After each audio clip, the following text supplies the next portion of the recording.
Iran ವಿರುದ್ಧ ಯಾವುದೇ ಕಾರ್ಯಾಚರಣೆ ನಡೆಸಿದ್ರೂ ಅದು ಟ್ರಂಪ್ ಪಾಲಿಗೆ ಭಯಾನಕವಾಗಿರುತ್ತೆ ಎಂದು ಅಮೆರಿಕದ ಮಾಜಿ ರಾಯಭಾರಿ ಹೇಳಿರುವ ಮಾತು ಈಗ ಭಾರಿ ಚಲಾವಣೆಯಲ್ಲಿದೆ. ತಮ್ಮ ದೇಶದಲ್ಲಿಯೇ ತಮ್ಮ ಜನಪ್ರಿಯತೆ ಕುಸಿಯುತ್ತಿರುವುದು ಟ್ರಂಪ್ಗೆ ಭಾರಿ ಹಿನ್ನಡೆಯಾಗಿದೆ. ಅಲ್ಜೀರಿಯಾಕ್ಕೆ ಹಿಂದೆ ಅಮೆರಿಕದ ರಾಯಭಾರಿಯಾಗಿದ್ದ ಹೆನ್ರಿ ಎನ್ಸರ್ ಇರಾನ್ ಮೇಲೆ ಅಮೆರಿಕ ಕೈಗೊಂಡಿರುವ ಯುದ್ಧದ ಬಗ್ಗೆ ಮಾತನಾಡುತ್ತಾ ಟ್ರಂಪ್ರ ಮಿಲಿಟರಿ ಆಯ್ಕೆಗಳು ಭಯಾನಕ ಪರಿಣಾಮ ಬೀರ್ತಾ ಇವೆ ಎಂದು ಹೇಳಿದ್ದಾರೆ. ಈಗ ಟ್ರಂಪ್ ಕೇವಲ ಒಂದು ಸಣ್ಣ ದಾಳಿ ಮಾಡಿದ್ರೂ ಟೀಕೆಗೆ ಗುರಿಯಾಗುತ್ತಾರೆ ಮತ್ತು ಅದು ಇರಾನಿನ ಆಡಳಿತದ ಮೇಲೆ ಯಾವುದೇ ಪರಿಣಾಮ ಬೀರುವುದಿಲ್ಲ.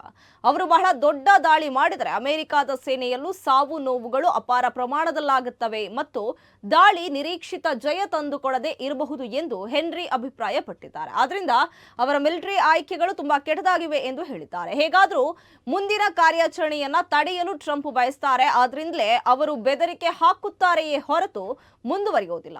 ಗಲ್ಫ್ ರಾಷ್ಟ್ರಗಳು ಇರಾನ್ ಮೇಲೆ ಮತ್ತೆ ದಾಳಿ ಮಾಡುವುದನ್ನು ನಿಲ್ಲಿಸುವಂತೆ ತಮ್ಮನ್ನ ಕೇಳಿಕೊಳ್ಳಬಹುದು ಎಂಬ ನಿರೀಕ್ಷೆ ಟ್ರಂಪ್ ಅವರಿಗಿತ್ತು. ಈಗ ಆ ಆಗ್ರಹ ಬಂದಿದೆ ಎಂದು ಕಾರ್ಯಾಚರಣೆಯನ್ನ ಮುಂದೂಡಲಾಗಿದೆ ಎಂದು ಹೇಳ್ತಾ ಇದ್ದಾರೆ ಎಂಬ ಅಭಿಪ್ರಾಯವನ್ನ ಹೆನ್ರಿ ವ್ಯಕ್ತಪಡಿಸಿದ್ದಾರೆ.